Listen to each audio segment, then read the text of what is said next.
রান্নাঘরে। তো চলুন জয় জগন্নাথ বলুন, আর এইভাবে গজা বাড়িতে বানিয়ে দেখুন। আর খুব সহজে কিভাবে বানাচ্ছি চলুন। প্রথম নিলাম ময়দা, এখানে 500 মতন নিলাম। অল্প একটু সাদা তেল দিচ্ছি, 1 চামচের মতন ঘি দিয়ে দিলাম। শুকনো উপকরণটা ভালো করে একটু মাখিয়ে নেব। মাখিয়ে নিলাম, নেওয়ার পর অল্প অল্প জল দিয়ে মাখবো।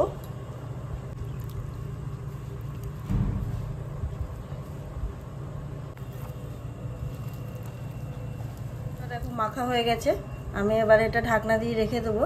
দিয়ে চলো মিষ্টির শিরাটা করে নিই। দেখো চিনি শিরাটা করার জন্য আমি এখানে দিলাম 1 বাটি চিনি, আর অল্প একটু দিয়ে দিলাম 1 বাটি জল দিলাম, মতন জল দিয়ে দিলাম।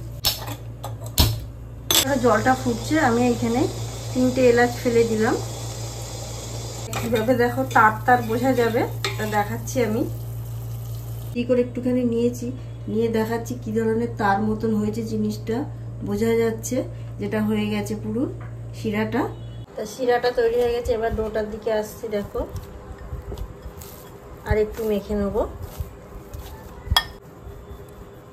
তাই এরম ছোট ছোট গোল করছি, দেখো রুটি যেরম করে এই সাইজের। তো এখানে দেখো 10টা রুটির মতন গোল্লা করে নিয়েছি।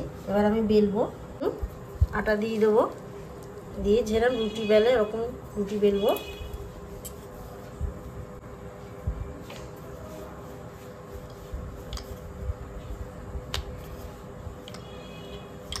দেখো রুটির মতন করছি, আর এইখানে একটা হয়ে গেছে। এগুলো যখন রাখবো একটু করে ময়দা ছড়িয়ে দেবো, দিয়ে রেখে দেবো। পাতলা মতন হয়েছে। তো এইখানে আমার 5টা তৈরি করা হয়ে গেছে। চলুন এটা আগে তৈরি করে নিই। দিয়ে একে একে সবকটাকে এইখানে, এবারে ব্রাশ দিয়ে এইখানে সাদা তেল আমি মাখিয়ে দিচ্ছি। সাদা তেল কিংবা ঘি দিয়ে মাখাতে পারো। অল্প করে ময়দা ছড়িয়ে দেবো। তো দেখো এটা মাখিয়ে নিয়েছি। আপনারা চাইলে এটা ময়দা আর একেবারে তেল মাখিয়ে নিতে পারো একসাথে। আবার আমি দিয়ে দিলাম আর একটা সমান করে। এইভাবে সব একে একে তেল আর ভালো করে ময়দা ছড়িয়ে দিয়ে লেয়ারটা করে নেব। সবকটা 5টা একসাথে করছি আমি।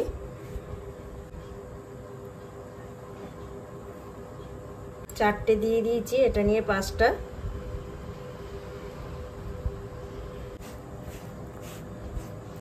হাতে এইভাবে ধরে দেখো নিয়ে মুড়ে দিতে হবে প্রথম, দিয়ে হালকা করে এইভাবে নিয়ে যাবেন। দেখো চলে যাবে ঠিক একদম একটা গোল শেপ চলে এলো। এইখানে লাস্টে একটু জল দিয়ে ভালো করে মুখটাকে মুড়ে দেবো। জল দিয়ে দিচ্ছি যাতে জিনিসটা এর সাথে ভালোভাবে লেগে যায়।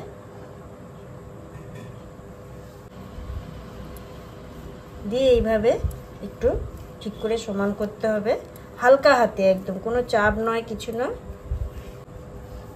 হাত দিয়ে একটু এইভাবে নিয়ে নেবে হালকা হাতে। তা দেখো পুরো মুখটা একদম বন্ধ হয়ে গেছে।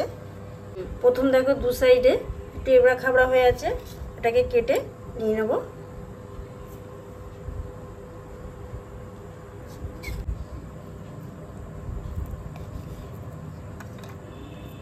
তা দেখো কত সুন্দর মাঝখানটা পুরো বোঝা যাচ্ছে। এইভাবে সব আস্তে করে রেখে দিচ্ছি পিস পিস করে।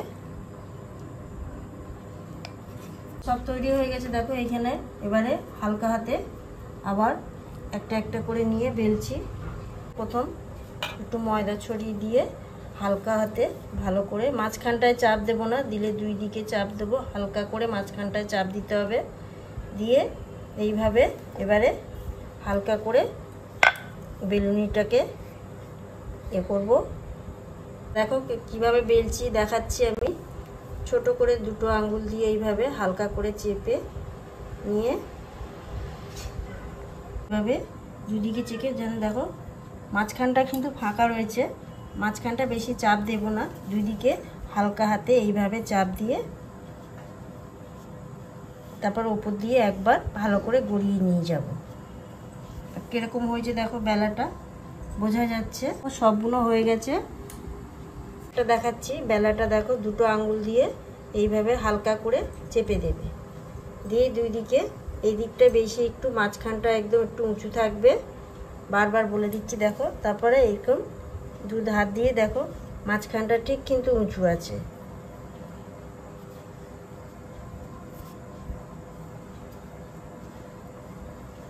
তেলটা কিন্তু একদম গরম হয়নি, হালকা গরম হয়েছে, আমি দিয়ে দিচ্ছি দেখো। একদম বেশি গরম তেলে দিলে তাড়াতাড়ি তাহলে পুড়ে যাবে, জিনিসগুলো ভালো হবে না। তাই এইভাবে তেলটা দিয়ে কিছুক্ষণ একটু গরম হলেই, হালকা গরম হলেই দিয়ে দিতে হবে। আমি এই কোটা দিয়ে দিলাম, আস্তে আস্তে সব ভাজবো। দেখো আস্তে আস্তে উঠে আসবে আমদানি ভাজাটা, মানে নাড়াতে হবে না কিছু না। দেখো গ্যাসটা কিন্তু আমি জোরে দিইনি, একদম সিমেই রয়েছে। দেখো এবারে ভালো করে আমি হালকা হাতে উল্টে দিচ্ছি।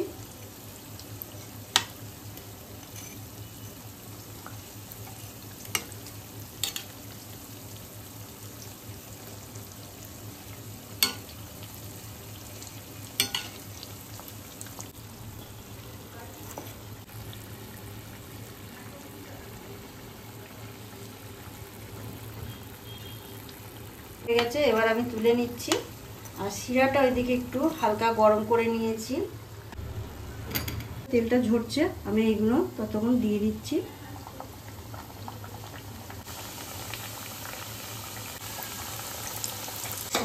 এদিকে দেখো শিরাটার মধ্যে আমি সব দিয়ে দিচ্ছি।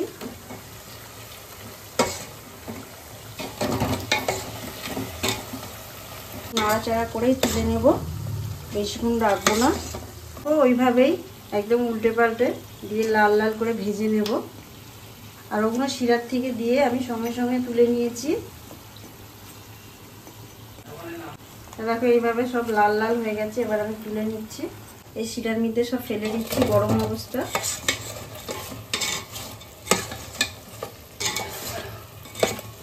নরম হয়েছে বোঝাই যাচ্ছে, দেখো একদম কতটা নরম হয়েছে বোঝাই যাচ্ছে একদম। দেখো